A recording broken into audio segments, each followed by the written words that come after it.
अच्छा, आज जो हमने देखना है वो ये है कि एक आदमी है कि वो जो है उसकी सैलरी इनकम भी है और उसकी प्रॉपर्टी इनकम भी है। तो उसकी जो है वो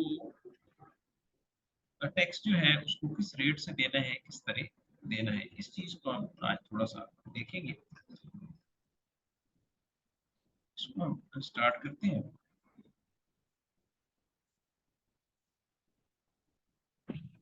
सर आप सर ये थोड़ा सा रिपीट करेंगे सर। मैं थोड़ा सा ये जो है कंसंट्रेशन पे नहीं कर पाई आपने जो कहा। और सर थोड़ा सा लाउडली बोलें प्लीज सर।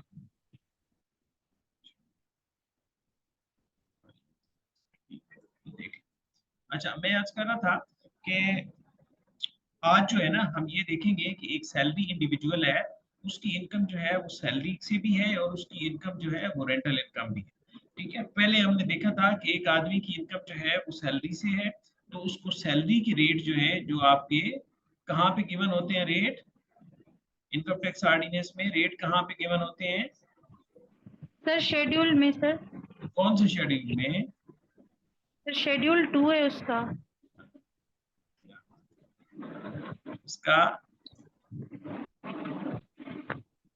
सर रूल्स में गिवन होते हैं शेड्यूल के अंदर शायद। सर कंफर्म नहीं है वैसे सर, ये मेंशन लिखा हुआ है प्रॉपर तरीके से कि किस पोर्शन में कहाँ पे होंगे।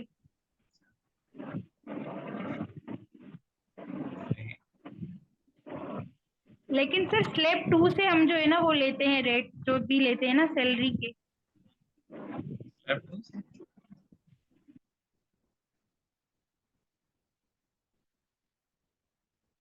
ये बेसिकली जो है ना फर्स्ट कैजुअल है जिसमें रेट गिवन है। फर्स्ट कैजुअल में उसका जो पार्ट वन है उसके अंदर इंडिविजुअल्स के रेट गिवन है, जो उसका पार्ट टू है उसमें कंपनीज के रेट गिवन है। तो इस तरह जो है उसकी आगे जो है स्कीम है।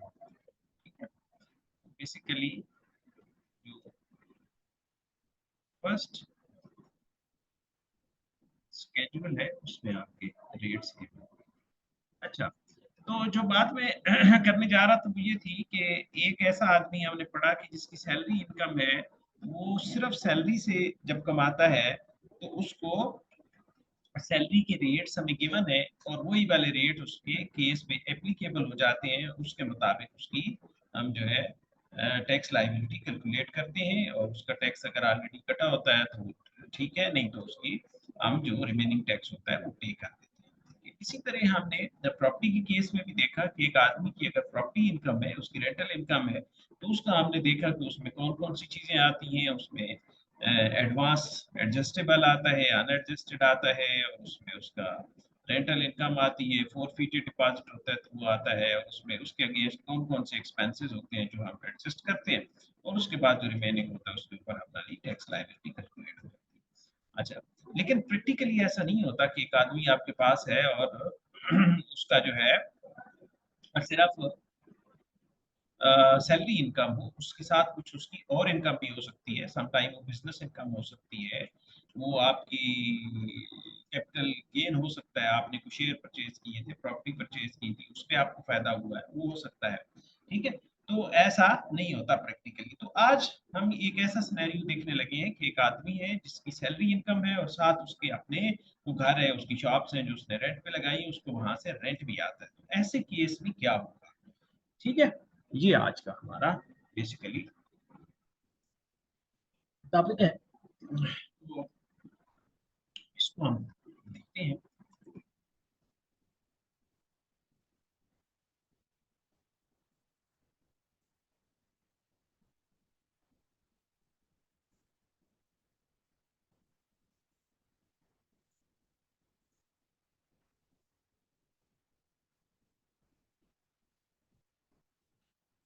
शेयर कर लेते हैं आपके साथ।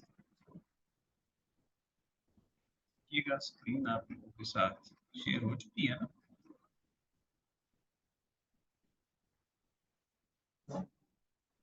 स्क्रीन शेयर हो गई है?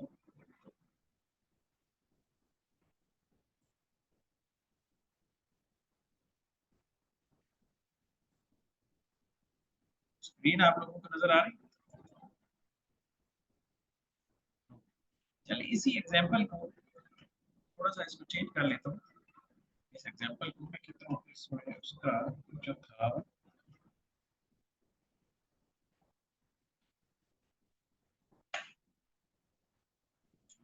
था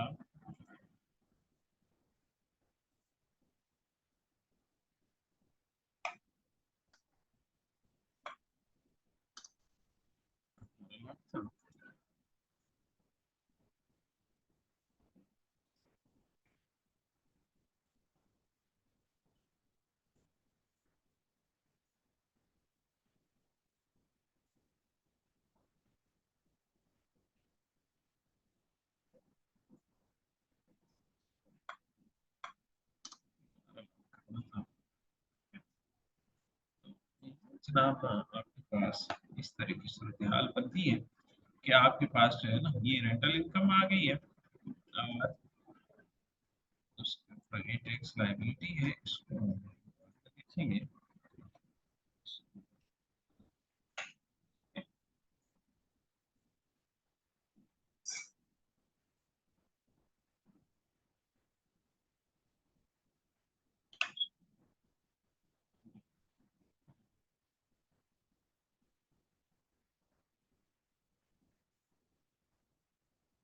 आप मेरे साथ है ना इसमें?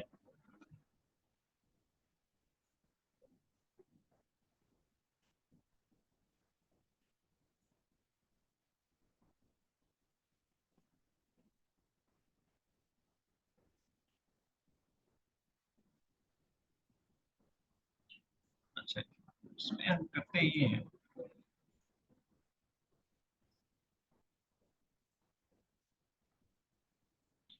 कहते हैं कि उसके साथ उसकी जो है ना सैलरी इनकम भी है, और सैलरी इनकम उसकी है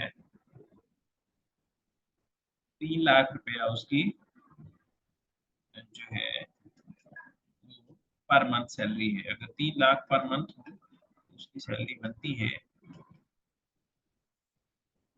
2 लाख कर लेते हैं, ठीक है। उसकी सैलरी 2 लाख पर मंथ है, तो अगर उसकी सैलरी 2 लाख पर मंथ हो तो इसको हम मल्टीप्लाई कर लेते हैं 12 से, तो उसकी सैलरी जो है 24 लाख होती है, ठीक है। बता देते हैं और हम कहते हैं कि उसकी कल्चर ये बात। अच्छा, तो अगर इस तरह हम देखें तो इसकी टोटल जो इनकम बनती है वो बनती है 3.9 मिलियन, 39 लाख।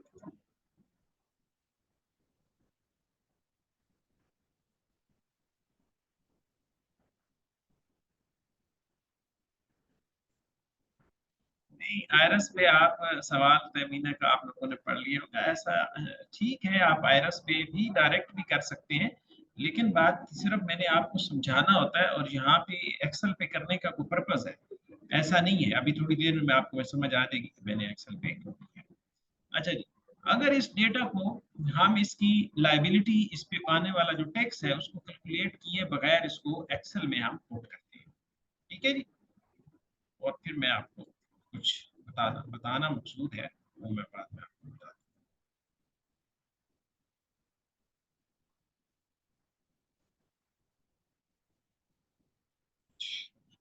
यार की वेबसाइट खोल लेते हैं।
ये आपको दोनों स्क्रीन नजर आ रही है?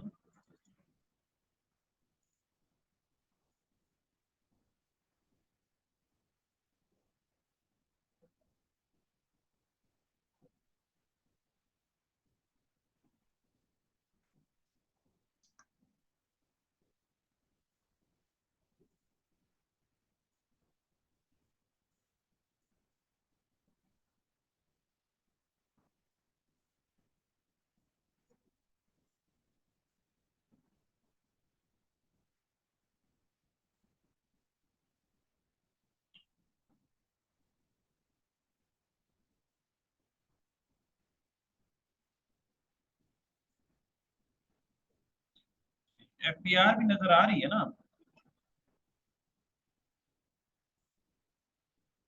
एफबीआर वाली स्क्रीन नजर आ रही है? एक्सेल वाली भी नजर आ रही है? अच्छा,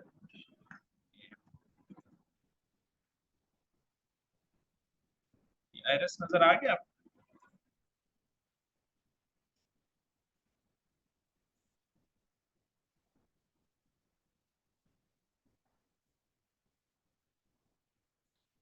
अच्छा जी,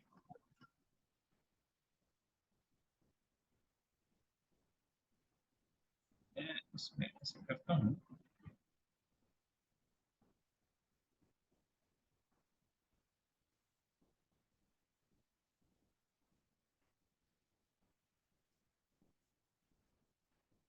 इसका आपकी आसानी के लिए मैं ये सारा डेटा फीड, अगर आप कहते हैं तो नहीं करता।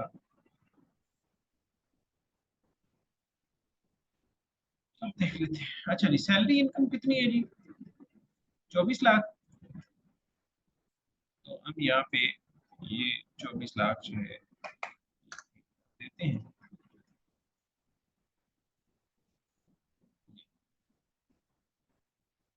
उसके बाद हम प्रॉपर्टी पे आ जाते हैं। प्रॉपर्टी का अगर आप कहते हैं तो मैं थोड़ा शॉर्ट कर देता हूँ, जल्दी जल्दी फीड निकाल लेते हैं। 18 लाख जनाब आपका ये है, और ये जो है एडजस्टेबल 3 लाख ये है, तो ये 21 लाख आपने यहाँ पे फीड कर लेना है।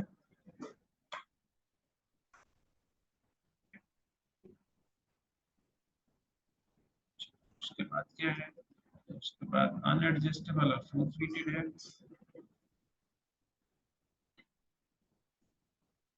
अब कहते हैं कि ये आपका साल का इतना ही बनता है, फुल फीडेड आपका जो है वो, ठीक है। अच्छा, उसके बाद और फ्री का भी हो सकता है।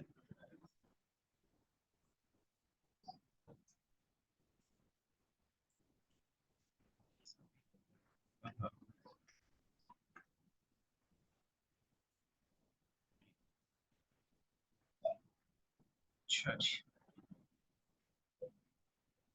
इसका जी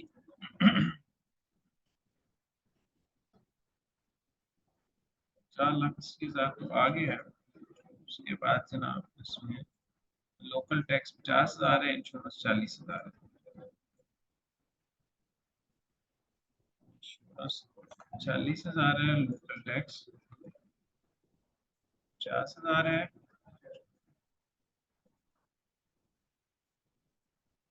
मॉर्टगेज 1,20,000 है, और लीगल चार्जेस 1.5 लाख।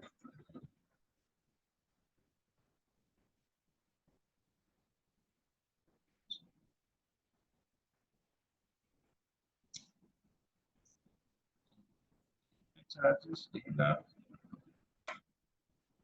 1.5 लाख है। और ये जो है मॉर्टगेज जो है वो कितना है? 1,40,000, ठीक है।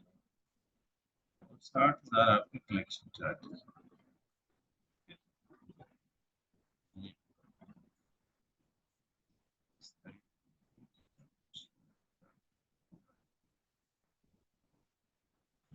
मॉर्गेज,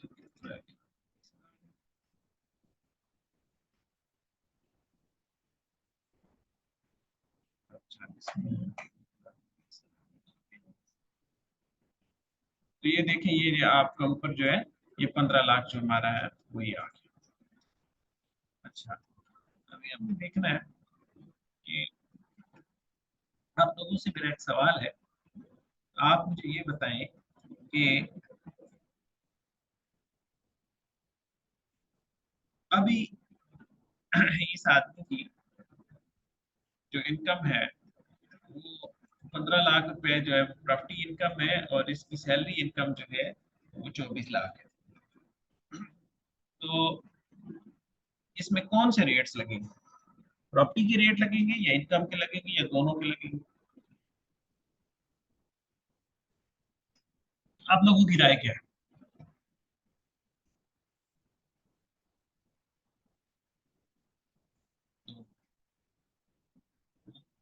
और कोई राय? किसी और की कोई राय है?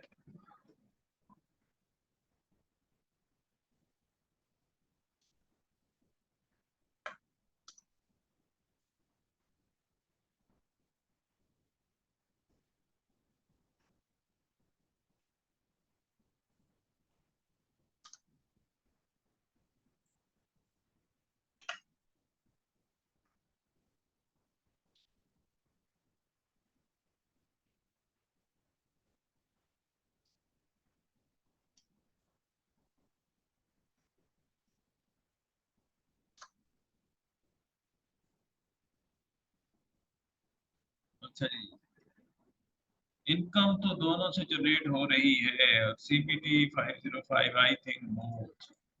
हाँ, मैंने कुछ फिगर निकाली है, ये मैंने क्या निकाला है पता है आपको? ये क्या निकाला है?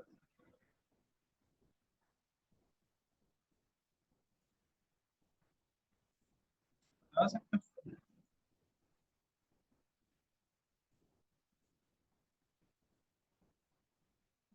जी, बिल्कुल, मैंने ये परसेंटेज निकाली है। क्या ये जनाब, प्लस कर लें, ये तो पूरा 100% साथ में चलें इसमें। ठीक है, तो इसको अगर आप देखें तो प्रॉपर्टी इनकम जो है टोटल इनकम का वो 38% है, और सैलरी इनकम जो है वो 62% है। तो अभी रेट किसका लगेगा?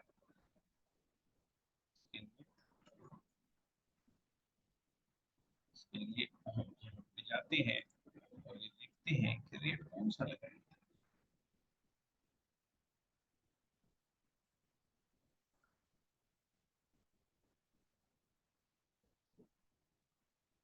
कंप्यूटेशन की शीट में जनाब वो आपको बता रहा है कि टोटल आपकी 39 लाख आपकी टोटल इनकम है, और उसके ऊपर 5,95,000 रुपया जो है वो टैक्स लगा है। तो हमें, बीइंग अ टैक्स कंसल्टेंट, हमें इस बात का पता होना चाहिए कि ये 5,95,000 कैसे कैलकुलेट।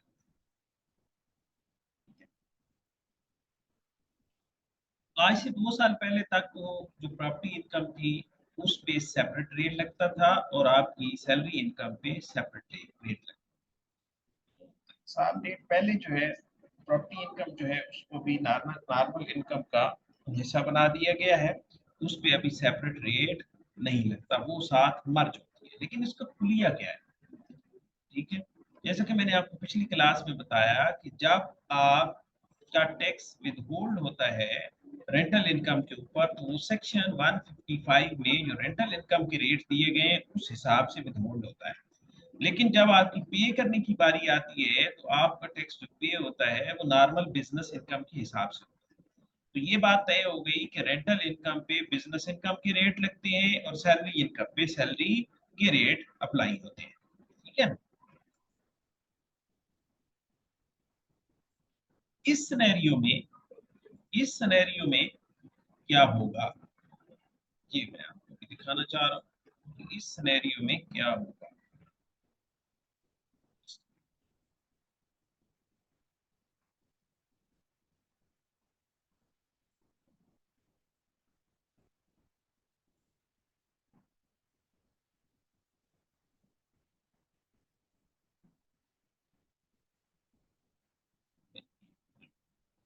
वाली शीट निकाल।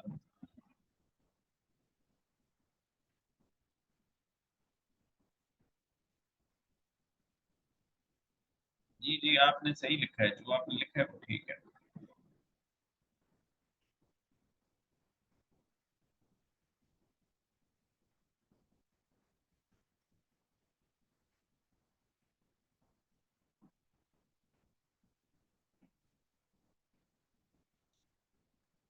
इसका जो रूल है,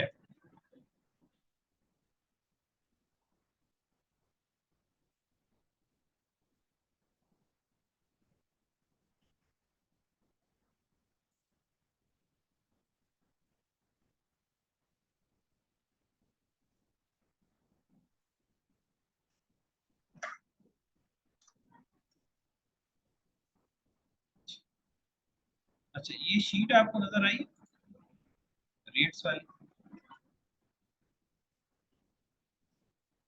नजर आ रही?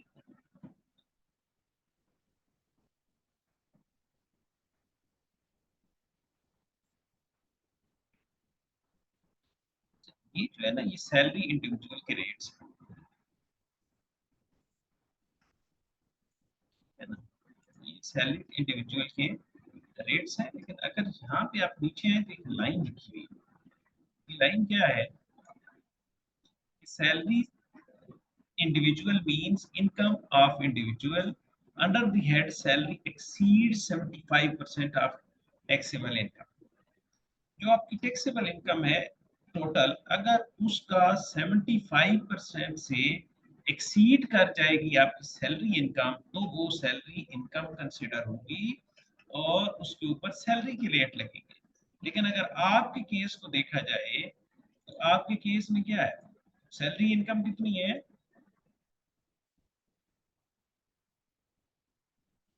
आप हैं, सुन रहे हैं मुझे? हाँ जी। तो सैलरी इनकम जो है 62%।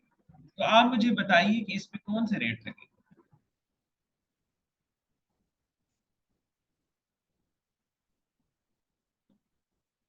इस पे कौन से रेट लगेंगे जब आप टैक्स निकालेंगे तो?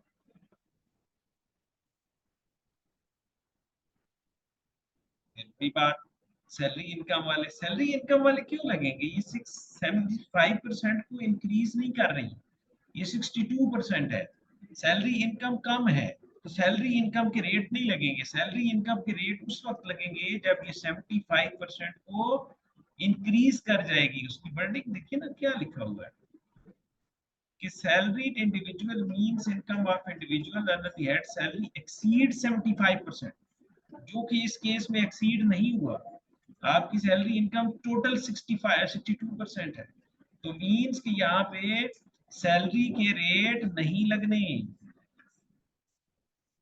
ठीक है? यहाँ पे रेट लगने हैं बिजनेस इंडिविजुअल के, ठीक है?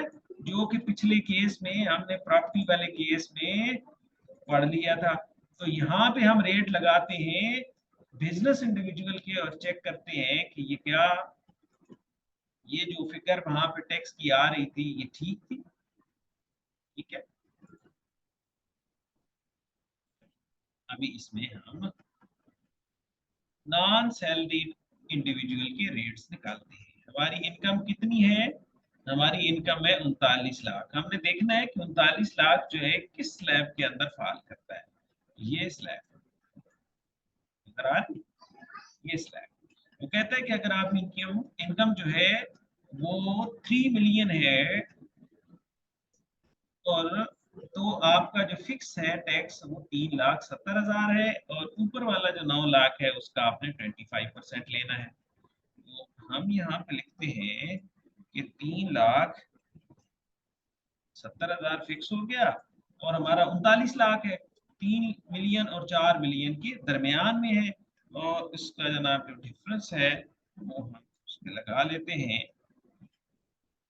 9 लाख, और इसका हम ले लेते हैं 25%। तो ये हो गया 2,25,000। तो टोटल टैक्स कितना आ गया? 5,95,000, ठीक है? अगर यहाँ पे हम जाएं तो ये 5,95,000 ही टैक्स बन रहा था,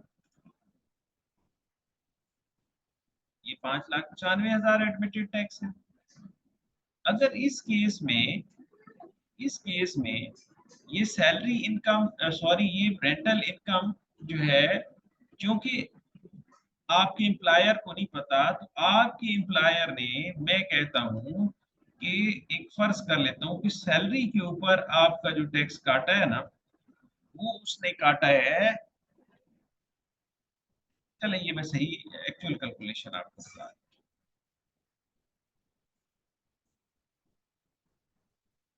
अच्छा, कौन सी स्क्रीन नजर नहीं आ रही तमीना?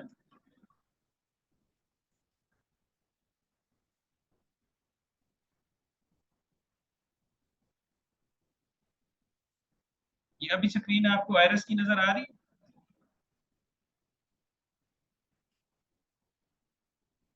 आयरस की स्क्रीन नजर आ रही है?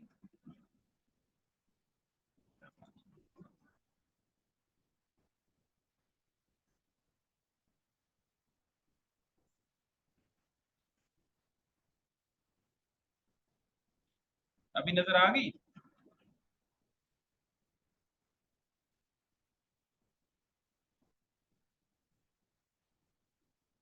जी। तो जो वहां पे हमने एक्सेल के अंदर जो है वो कैलकुलेट किया है ना, 5,95,000, ठीक है, ये 5,95,000 वो है, ये आपका एडमिटेड टैक्स है 5,95,000, ठीक है, जिसको हमने एक्सेल शीट में कैलकुलेट किया था। ये अभी आपको नजर आ रहा है, ठीक है, नजर आ गई है ना एक्सेल शीट? ये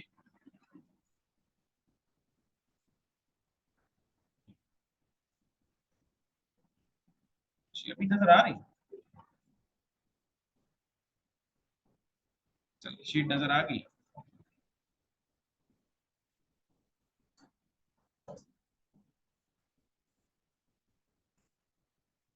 इधर तो शो हो रही है, आपको नजर आ रही है?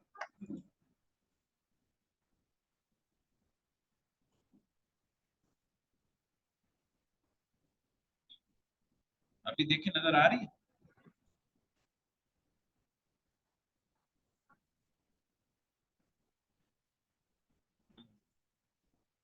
नहीं यार, ठीक है, चले कोई नहीं, अभी 1 मिनट से कम टाइम रह गया मुझे, आप तो 5 मिनट दे दे तो इसको दोबारा यहाँ से स्टार्ट करते हैं, ठीक है,